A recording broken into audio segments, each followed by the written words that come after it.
Formula One was shaken by a historic bombshell. Christian Horner, the man who led Red Bull for 2 decades, is gone.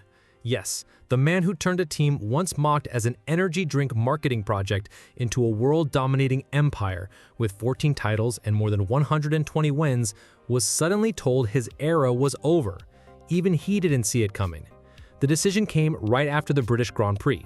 A short meeting, a blunt statement, and Horner was asked to announce his own departure to the staff in Milton Keynes. The impact was instant, not only for Red Bull, but for all of F1. Fans felt like they were witnessing the fall of an empire that seemed indestructible. How could the man who was Red Bull be dismissed so coldly, so suddenly? This is where our story begins, a tale of politics, betrayal, and the end of a dynasty. Horner wasn't just a team principal, he was the architect of a dynasty. When he took charge in 2005, Red Bull was laughed at.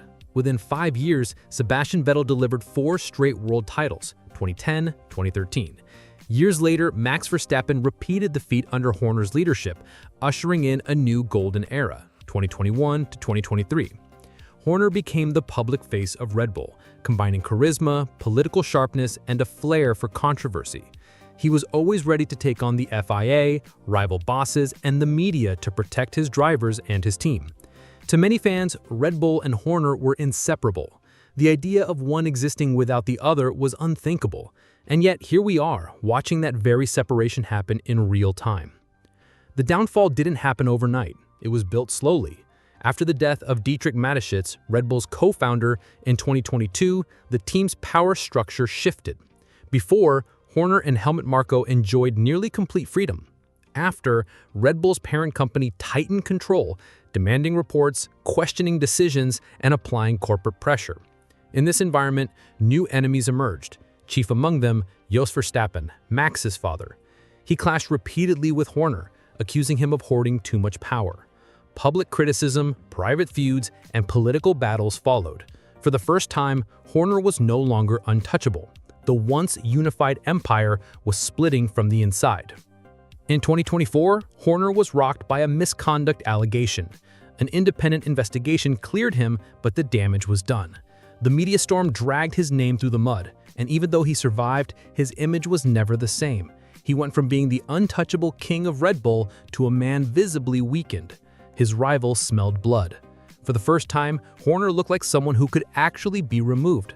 He survived that crisis, yes, but it planted a seed, the idea that maybe Red Bull could exist without him. That perception alone made him vulnerable, and vulnerability in Formula One is fatal. While Horner fought for his reputation, Red Bull suffered an even bigger blow, the loss of its greatest minds. Adrian Newey, the engineering genius behind Red Bull's dominance, walked away.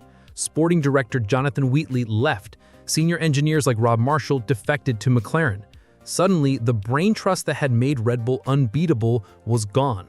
McLaren began to rise, and Red Bull slipped backwards, falling to 4th in the constructors' standings. The decline was no longer just political, it was visible on the track. For the first time in years, Red Bull wasn't the team everyone feared. The empire was crumbling from both the inside and the outside. Amidst all this chaos, a ticking bomb set in Max Verstappen's contract. A hidden clause allowed him to leave if he wasn't in the top 3 of the championship by July 2025. And with Red Bull sliding, that was dangerously close to reality. Mercedes and Ferrari were circling like sharks. Jos Verstappen kept fanning the flames, hinting that Max could walk away at any moment. For Red Bull, the choice became clear. Keep Horner and risk losing Verstappen, or sacrifice Horner to keep their superstar happy. For a team built around Max, the answer was obvious. Horner had to go. After the British Grand Prix, the axe finally fell. Horner was summoned, told the decision, and forced to inform his staff himself. Just like that, his 20-year reign ended. No farewell, no ceremony, just an abrupt order, you're done. The speed of it shocked the paddock. 2 days before, he was giving interviews about Red Bull's future. Now, he was history. The truth is, this wasn't about results. Red Bull still had championships in its pocket. It was about politics, power struggles, and the looming threat of losing Verstappen. Horner didn't lose because he failed to win races, he lost because he lost the power game. Into this chaos stepped Laurent Mekies, A former Ferrari deputy, then head of Red Bull's junior team, he was known as quiet, methodical, and unflashy, the opposite of Horner. Makiza's not one to seek cameras or headlines, preferring to work behind the scenes. But is that what Red Bull needs right now?